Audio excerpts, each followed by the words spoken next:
श्रीमती प्रियंका गांधी वाड़ा।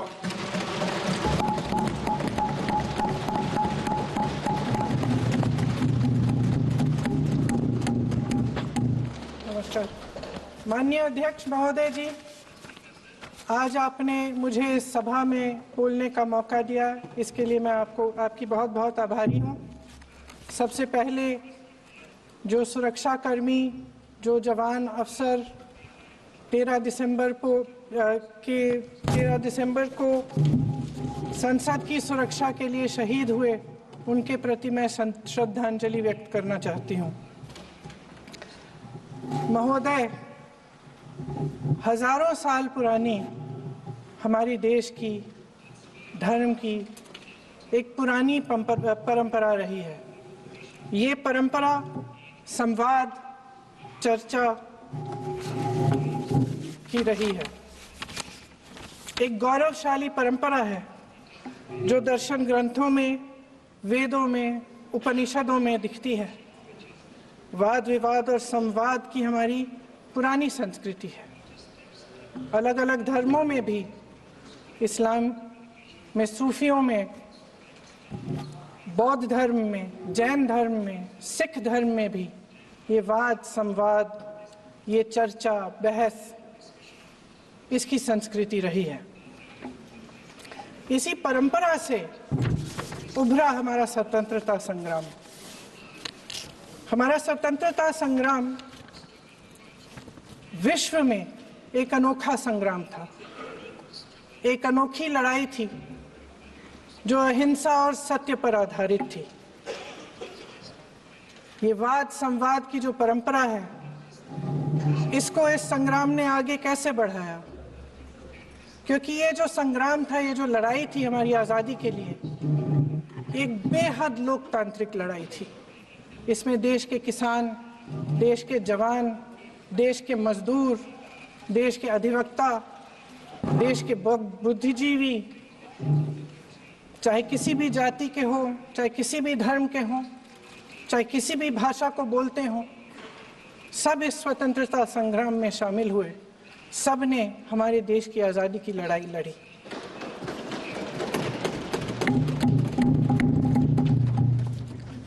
और उसी आज़ादी की लड़ाई से एक आवाज़ उभरी जो हमारी देश की आवाज़ थी। वो आवाज़ ही आज हमारा संविधान है। साहस की आवाज़ थी, हमारी आज़ादी की आवाज़ थी, और उसी की गूंज ने हमारे संविधान को लिखा और बनाया। ये सिर्फ एक दस्तावेज नहीं है। बाबा साहेब अम्बेडकर, मौलाना आज़ाद जी, राजगोपालाचारी जी और जवाहरलाल नेहरू जी और उस समय के तमाम नेता, जैसे आपने कहा, इस संविधान को बनाने की जो कार्य में सालों के लिए जुटे रहे। हमारा संविधान इंसाफ, उम्मीद, अभिव्यक्ति और आकांक्षा की वो ज्योत है जो हर हिंदुस्तानी के दिल में जलती है। अध्यक्ष महोदय, इस ज्योत ने हर एक भारतीय को ये पहचानने की शक्ति दी कि उसे न्याय मिलने का अधिकार है, कि उसमें अपने अधिकारों के लिए आवाज उठाने की क्षमता है, कि जब वो आवाज उठाएगा तो सत्ता को उसके सामने झुकना पड़ेगा। इस संविधान ने हर एक देशवासी को ये अधिकार दिया कि वो सरकार बना भी सकता है और सरकार बदल भी सकता है। ये ज्योत जो हर हिंदुस्तानी के दिल में जलती है, उसने हर हिंदुस्तानी को ये विश्वास दिया कि देश की संपत्ति में, देश की दौलत में, संसाधनों में उसका भी हिस्सा है, कि उसे एक सुरक्षित भविष्य की उम्मीद का अधिकार है, कि देश बनाने में भी उसकी भागीदारी है। उम्मीद और आशा की ये जोत मैंने देश के कोने कोने में खुद देखी है। उन्नाव में मैं एक रेप पीड़िता के घर गई, उसे जलाकर मार डाला था। वो शायद 20-21 साल की होगी। हम सबके बच्चे हैं। हम सोच सकते हैं कि अगर हमारी बेटी के साथ बार बार बलात्कार हुआ और फिर जब वो अपनी लड़ाई लड़ने के लिए गई तो उसको जलाकर मार डाला गया होता तो हम पर क्या बीतती। मैं उस बच्ची के पिता से मिली। उसके खेत जलाए गए थे, उसके भाइयों को पीटा गया था, उसके पिता को बाहर से घर के बाहर घसीट कर मारा गया था। उस पिता ने मुझे बताया कि बेटी, मुझे न्याय चाहिए। मेरी बेटी अपने एफआईआर को दर्ज करने के लिए जब जिले में गई तो उसको मना किया गया। अगले जिले में जाना पड़ा उसे। वो रोज सुबह 6 बजे उठकर तैयार होकर अकेली अपने मुकदमे को लड़ने के लिए अगले जिले में ट्रेन से जाती थी। उसके पिता ने मुझे कहा कि मैंने उससे कहा, बेटी अकेले मत जाओ, छोड़ दो ये लड़ाई। लेकिन उसकी बेटी ने उसको जवाब दिया कि नहीं पिताजी, मैं अकेली जाऊंगी, मैं लड़ूंगी, ये मेरी लड़ाई है, मैं इसको लड़ूंगी। ये लड़ने की क्षमता, ये हिम्मत उस लड़की को और करोड़ों भारत की नारियों को हमारे संविधान ने दी। आगरा में मैं अरुण वाल्मीकि के घर गई। अरुण वाल्मीकि पुलिस स्टेशन में काम करता था, सफाई का काम करता था। आप सोच सकते हैं हमारी तरह उसका भी परिवार था। नई नई शादी हुई थी, 2-3 महीनों का बच्चा था। पुलिस स्टेशन में चोरी हो गई। चोरी का इल्जाम उस पर लगाया गया। उसके पूरे परिवार को उठाकर पुलिस स्टेशन में ले गए। आप हंस रहे हैं, लेकिन ये गंभीर बात है। गंभीर बात। शर्म करो, शर्म। अरुण वाल्मीकि को पीट पीट के मार डाला, उसकी बीवी को पीटा, उसके पिता के नाखून निकाले, उसके पूरे परिवार को पीटा गया। जब मैं उस जवान महिला से मिलने गई जो अभी अभी विधवा हुई थी, तो उसने मुझे कहा कि दीदी, हमें सिर्फ एक चीज चाहिए, हमें न्याय चाहिए और हम इस न्याय के लिए लड़ते रहेंगे, चाहे कुछ भी हो जाए। ये हिम्मत उस महिला को हमारे संविधान ने दी।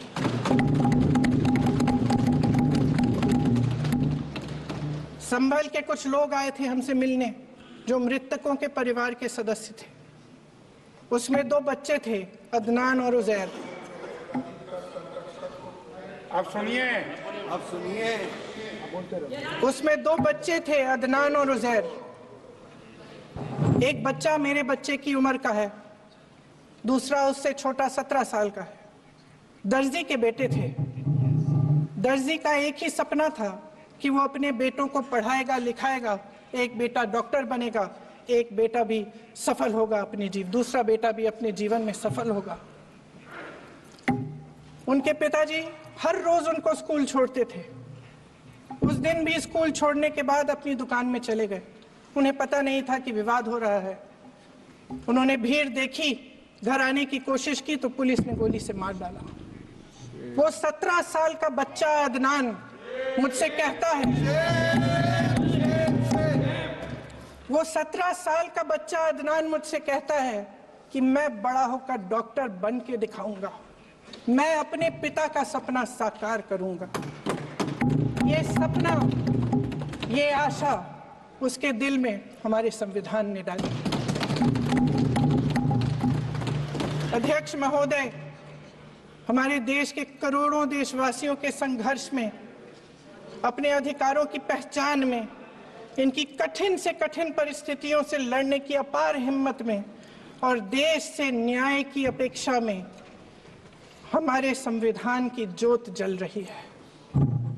मैंने हमारे संविधान की ज्योत को जलते हुए देखा है और इसके साथ साथ ये भी समझा है कि हमारा संविधान एक सुरक्षा कवच है। एक ऐसा सुरक्षा कवच है जो देशवासियों को सुरक्षित रखता है, न्याय का कवच है, एकता का कवच है और अभिव्यक्ति की आजादी का कवच है। दुख की बात यह है कि मेरे सत्ता पक्ष के साथी जो बहुत बड़ी बड़ी बातें करते हैं, इन्होंने इन 10 सालों में यह सुरक्षा कवच, सत्ता पक्ष के मेरे साथियों ने ये सुरक्षा कवच तोड़ने का पूरा प्रयास किया है। संविधान में सामाजिक, आर्थिक और राजनीतिक न्याय का वादा है। ये वादा एक सुरक्षा कवच है जिसको तोड़ने का काम शुरू हो चुका है। लैटरल एंट्री और निजीकरण के जरिए ये सरकार आरक्षण को कमजोर करने का काम कर रही है। अगर लोकसभा में ये नतीजे नहीं आए होते तो ये संविधान बदलने का काम भी शुरू कर लेते। सच्चाई ये है अध्यक्ष महोदय कि आज संविधान बार बार इसलिए कह रहे हैं क्योंकि इस चुनाव में इनको पता चल गया कि इस देश की जनता ही इस संविधान को सुरक्षित रखेगी, कि इस चुनाव में हारते हारते जीतने से इन्हें एहसास हुआ कि ये संविधान बदलने की बात इस देश में नहीं चलेगी। आज जनता की मांग है कि जाति जनगणना हो। सत्ता पक्ष के मेरे साथी ने इसका जिक्र किया। ये जिक्र भी आज इसलिए हो रहा है क्योंकि चुनाव में ये नतीजे आए। ये जाति जनगणना इसलिए जरूरी है ताकि हमें पता चले कि किसकी क्या स्थिति है और नीतियां उस हिसाब से बने। इनकी गंभीरता का प्रमाण ये है कि जब चुनाव में पूरे विपक्ष ने जोरदार आवाज उठाई कि ये जाति जनगणना होनी चाहिए, तो इनका जवाब देखिए। इनका जवाब भैंस चुरा लेंगे, मंगलसूत्र चुरा लेंगे, इनका ये जवाब था। ये गंभीरता है इनकी जाति जनगणना पर। महोदय, हमारे संविधान ने आर्थिक न्याय की नींव डाली, किसानों, गरीबों और को जमीन बांटी, भूमि सुधार किया, जिसका नाम लेने से कभी कभी आप झिझकते हैं और कभी कभी उनका नाम धड़ाधड़ इस्तेमाल किया जाता है अपने आप को बचाने के लिए। उन्होंने HAL, BHEL, SAIL, GAIL, ONGC, NTPC, railways, IIT, IIM, oil refineries, तमाम PSU बनाए। अध्यक्ष महोदय, उनका नाम पुस्तकों से मिटाया जा सकता है, उनका नाम भाषणों से मिटाया जा सकता है, लेकिन जो उनकी भूमिका रही इस देश की आजादी के लिए और इस देश के निर्माण के लिए, वो इस देश में से कभी मिटाया नहीं जा सकता। 75 सालों में जनता का भरोसा रहा कि नीतियां बनेंगी तो जनता की भलाई के लिए बनेंगी। जल जंगल जमीन का अधिकार मिला आदिवासी भाई बहनों को। इंदिरा जी ने बैंकों का राष्ट्रीयकरण करवाया, खदानों का राष्ट्रीयकरण कराया। कांग्रेस और यूपीए की सरकारों में शिक्षा का, भोजन का अधिकार मिला। 75 सालों में जनता का भरोसा मिला। पहले संसद चलती थी तो जनता की उम्मीद होती थी कि सरकार महंगाई और बेरोजगारी पर चर्चा करेगी, कोई उपाय निकालेगी, कोई रास्ता निकालेगी। लोग मानते थे कि अगर कोई नई आर्थिक नीति बनेगी तो देश की अर्थव्यवस्था को मजबूत बनाने के लिए बनेगी, तो भारतीय बाजार को मजबूत बनाने के लिए बनेगी, उनके भविष्य को मजबूत बनाने के लिए बनेगी।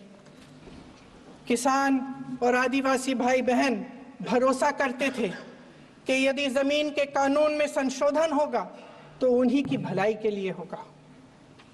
आप नारी शक्ति की बात करते हैं। आज चुनाव की वजह से शायद इतनी बातचीत हो रही है नारी शक्ति के बारे में, क्योंकि हमारे संविधान ने महिलाओं को यह अधिकार दिया, उनकी शक्ति को परिवर्तित किया वोट में। और आज आपको पहचानना पड़ रहा है कि महिलाओं के बिना, कि नारी शक्ति के बिना ये सरकारें नहीं बन सकती हैं। इसीलिए आज आप नारी शक्ति की बातें दोहरा रहे हैं। जो आप नारी शक्ति का अधिनियम लाए हैं उसको लागू क्यों नहीं करते? वो 10 साल बाद लागू क्यों होगा? क्या आज की नारी 10 साल इंतजार करेगी उसके लागू करने के लिए? क्या बात है, क्या बात है।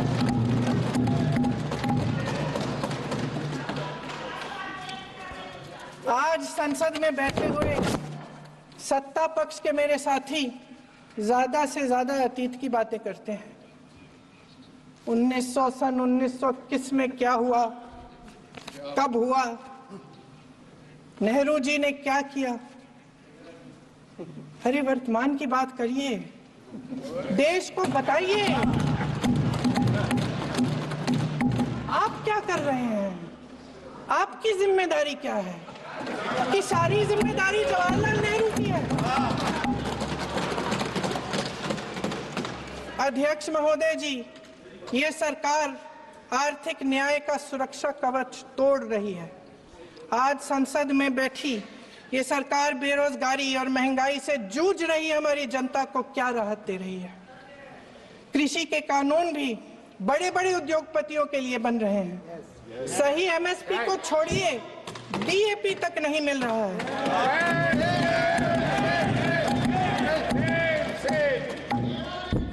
वायनाड से लेकर ललितपुर तक इस देश का किसान रो रहा है। आपदा आती है तो उसको कोई राहत नहीं मिलती। भगवान भरोसे है आज इस देश का किसान, उसको छोड़ दिया गया है। आज हिमाचल में देखिए, जितने भी कानून बने हैं वो सब बड़े बड़े उद्योगपतियों के लिए बन रहे हैं। हिमाचल में जो सेब उगता था उसके जो छोटे छोटे किसान हैं वह रो रहे हैं, क्योंकि एक व्यक्ति के लिए सब कुछ बदला जा रहा है। सुनने की हिम्मत रखो। मैं अध्यक्ष महोदय जी, अध्यक्ष महोदय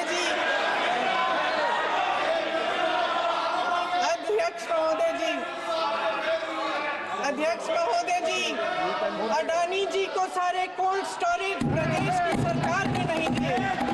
अडानी जी को सारे कोल्ड स्टोरेज आपकी सरकार ने दिए।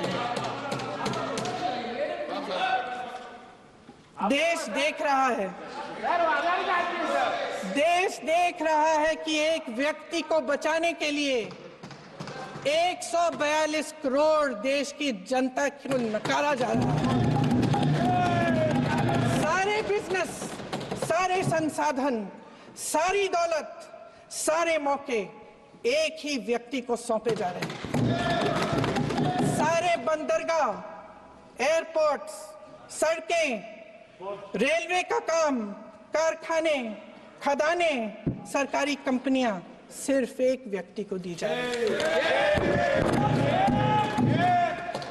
जनता के मन में हमेशा ये विश्वास होता था कि अगर कुछ नहीं है तो संविधान हमारी सुरक्षा करेगा, मगर आज आम लोगों के बीच ये धारणा बनती चली जा रही है कि सरकार सिर्फ अडानी जी के मुनाफे के लिए चल रही है। देश में बहुत तेजी से गैर बराबरी बढ़ रही है।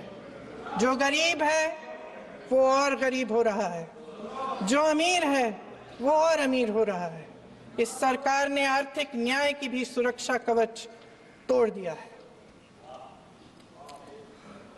राजनीतिक न्याय की जब बात होती है, मेरे सत्ता पक्ष के साथी आज खड़े हुए और तमाम गिनती करने लग गए कि ऐसा हुआ वैसा हुआ, 1975 में जो हुआ, तो सीख लीजिए ना आप भी सीख लीजिए, आप भी अपनी गलतियों के लिए माफी मांग लीजिए, आप भी बैलेट पे चुनाव कर लीजिए, आप भी बैलेट पे चुनाव कर लीजिए, दूध का दूध पानी का पानी हो जाएगा। आप राजनीतिक न्याय की बात करते हैं, सरकारों को पैसों के बल पर गिरा देते हैं।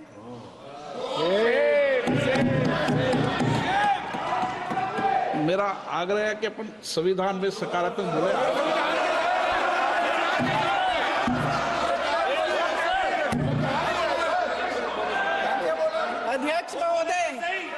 अध्यक्ष महोदय, सत्ता पक्ष के हमारे साथी ने एक उदाहरण दिया उत्तर प्रदेश की सरकार का, तो मैं भी एक उदाहरण दे देती हूँ महाराष्ट्र की सरकार का, मैं भी एक उदाहरण दे देती हूँ हिमाचल की सरकार को तोड़ने की कोशिश किसने की, पैसों के बल पे की, गोवा की सरकार, तमाम उदाहरण।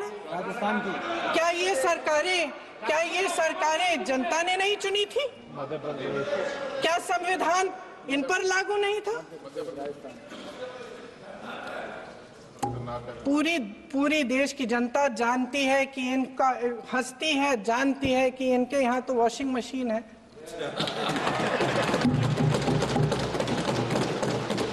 तो यहाँ से वहां जाता है, वो धुल जाता है। इस तरफ दाग, उस तरफ स्वच्छता। और मेरे कई ऐसे साथी हैं जो इस तरफ होते थे उस तरफ चले गए, मुझे दिख भी रहे हैं, वॉशिंग मशीन में शायद धुल गए हैं। अध्यक्ष महोदय, जहां भाईचारा और अपनापन होता था, जहां हमारे संविधान ने एकता का सुरक्षा कवच दिया था, वहां शक और घृणा के बीज बोए जा रहे हैं। एकता का सुरक्षा कवच तोड़ा जा रहा है।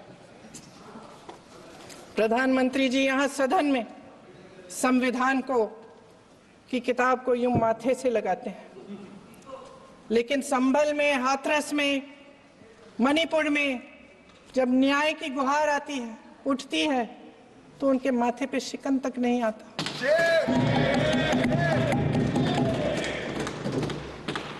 शायद समझ नहीं पाए हैं कि भारत का संविधान संघ का विधान नहीं है।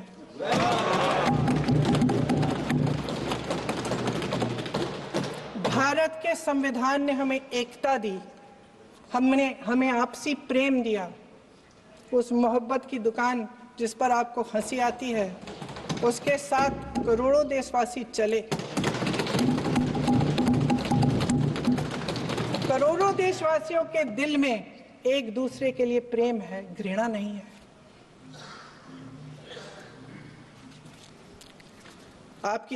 इनकी जो विभाजनकारी नीतियां हैं, उसका नतीजा हम रोज देखते हैं। राजनीतिक फायदे के लिए संविधान को छोड़िए, देश की एकता को भी ये रख नहीं सकते, इसकी सुरक्षा नहीं कर सकते। हमने संभल में देखा, मणिपुर में देखा। दरअसल इनका कहना है कि अलग अलग इस देश के अलग अलग हिस्से हैं, लेकिन हमारा संविधान कहता है कि ये देश एक है और ये देश एक रहेगा। जहां खुला विवाद होता था, अभिव्यक्ति का सुरक्षा कवच होता था, इन्होंने भय का माहौल पैदा किया है। सत्ता पक्ष के मेरे साथी अक्सर 75 सालों की बात करते हैं, लेकिन इन 75 सालों में ये उम्मीद, आशा, ये अभिव्यक्ति की ज्योति कभी थमी नहीं, कभी बुझी नहीं। इस देश की जनता ने खुलकर आलोचना की, निडर होकर धरने किए, प्रदर्शन किए। जब जब जनता नाराज हुई, तब तब सत्ता को ललकारा, उसे चेतावनी दी, बड़े से बड़े नेताओं को कटघरे में खड़ा किया, उनसे जवाब मांगा, न्याय मांगा। इस देश के छोटे छोटे से नुक्कड़ की दुकानों में, चाय की दुकानों में, इस देश के घरों में, गलियों में, मोहल्लों में, अखबारों में, प्रकाशन घरों में, न्यायपालिकाओं में चर्चा कभी बंद नहीं हुई। लेकिन आज ये माहौल नहीं है। आज जनता को सच बोलने से डराया जाता है, धमकाया जाता है। पत्रकार हो या विपक्ष का नेता हो या किसी यूनिवर्सिटी का प्रोफेसर हो, छात्र संघ हो या कर्मचारियों का संगठन हो, सबका मुंह बंद कराया जाता है। किसी पे ईडी, किसी पे सीबीआई, किसी पे इनकम टैक्स,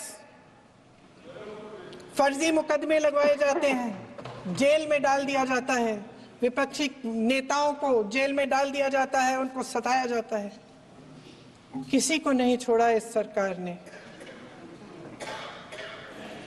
देशद्रोही कह के उत्तर प्रदेश में मुझे याद है कुछ अध्यापिकाएं प्रदर्शन कर रही थी, उन पर मुकदमा डाल दिया देशद्रोही का, उन्हें देशद्रोही कह दिया। इन्होंने देश का पूरा माहौल भय से भर दिया है। इनकी मीडिया की मशीन झूठ फैलाती है, तरह तरह के आरोप लगाती है और शायद वह भी भय में ही है।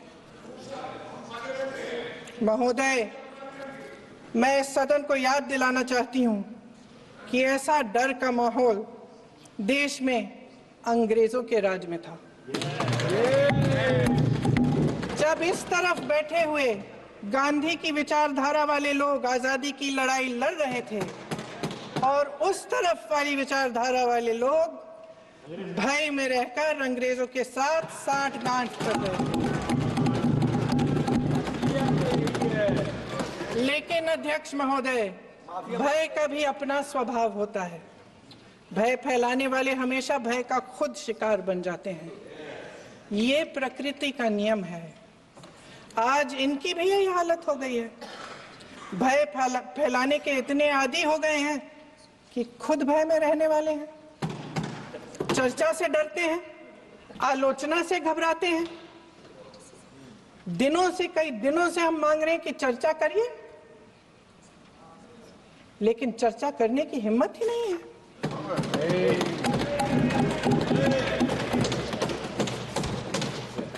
एक कहानी होती थी अध्यक्ष महोदय, शायद बचपन में आपने भी सुनी होगी। राजा भेष बदलकर बाजार में आलोचना सुनने जाता था। ये सुनने जाता था कि प्रजा मेरे बारे में क्या कह रही है, मैं सही रास्ते पे चल रहा हूं कि नहीं।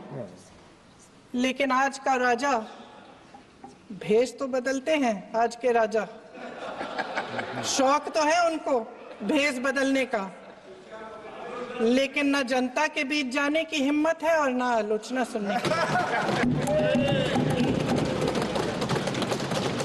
महोदय, मैं तो सदन में नहीं हूं।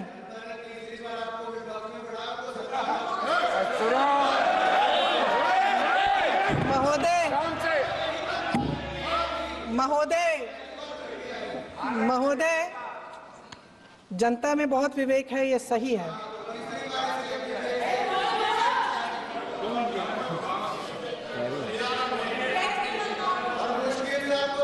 अच्छा महोदय, मैं सदन में नहीं हूं, कुछ, हाँ ठीक है, मैं सदन में नहीं हूं, मात्र 15 दिनों से आ रही हूं। लेकिन मुझे ताज्जुब होता है कि इन 15 दिनों में इतनी बड़े इश्यूज हैं, इतनी बड़ी बातें हैं, प्रधानमंत्री जी मात्र एक दिन के लिए शायद 10 मिनट के लिए दिखे हैं सदन।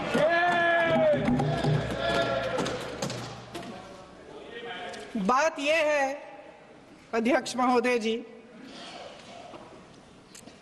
कि ये देश भय से नहीं, साहस और संघर्ष से बना है। इसको बनाने वाले देश के किसान, जवान, देश के करोड़ों मजदूर और गरीब जनता है। संविधान इनको साहस देता है। मेहनती मिडिल क्लास है और इस देश के जो करोड़ों देशवासी हैं, जो रोजाना भयंकर परिस्थितियों का सामना करते हैं, उनको साहस देता है। वायनाड में जो आपदा आई, उसमें एक छोटा लड़का था 17 साल का। 6 घंटों के लिए उसने अपनी माँ को बचाने की कोशिश की। 6 घंटों के लिए आप सोच सकते हैं कि अगर नदी की धारा बह रही है, नाराज है, आप अपनी माँ को पकड़े हो, 6 घंटों के लिए पकड़े रखते हो कि मेरी माँ बच जाएगी, और अंत में वो माँ भी बह जाती है। उस लड़के का साहस, उन महिलाओं का साहस जो पीड़ित हैं लेकिन फिर भी अपनी लड़ाई लड़ रहे हैं, उन संभल के बच्चों का साहस जिनके पिताजी अभी अभी गुजर गए लेकिन फिर भी उनके सपनों को साकार करने की हिम्मत है, उनका साहस है, वो साहस इस संविधान ने दिया है।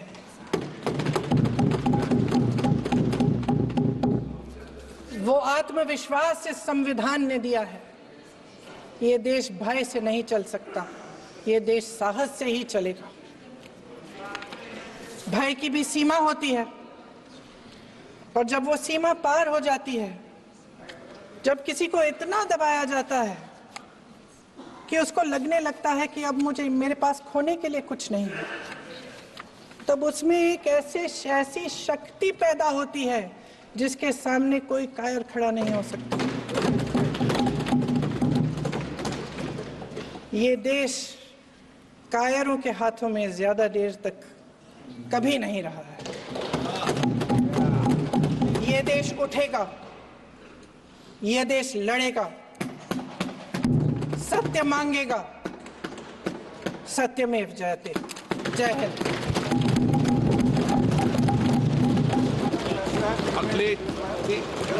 मैडम बधाई।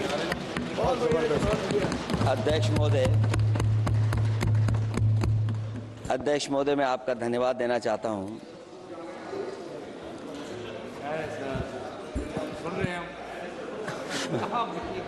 अध्यक्ष महोदय, मैं आपका धन्यवाद देना चाहता हूं। साथ ही साथ इस सदन में जो 75वें वर्ष पर संविधान की बहस शुरू हुई है, जहां सत्ता पक्ष से माननीय रक्षा मंत्री जी उन्होंने अपनी बात रखी।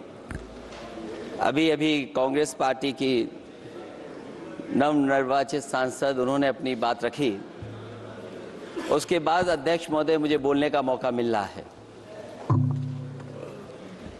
मैं सबसे पहले लाखों लाख लोग जो भारत देश की आज़ादी में जिन्होंने अपनी जान न्यौछावर कर दी, देश आज़ाद हुआ। आज़ादी के बाद बाबा साहब भीमराव अंबेडकर जी और तमाम हमारे वरिष्ठ लोगों ने इस संविधान को देने का काम किया। मैं उनको याद करने के साथ साथ जो आज 13 तारीख जिस दिन हम आप सदन में बैठे हैं, एक ऐसी घटना घटी थी, अगर उस समय सुरक्षा कर्मियों ने अपनी सूझबूझ के साथ, बहादुरी और साहस के साथ अगर उन आतंकवादियों को मुकाबला न किया होता तो हमारे देश के बहुत सारे महत्वपूर्ण नेता जो उस समय सदन में थे, न जाने क्या परिस्थिति बनती।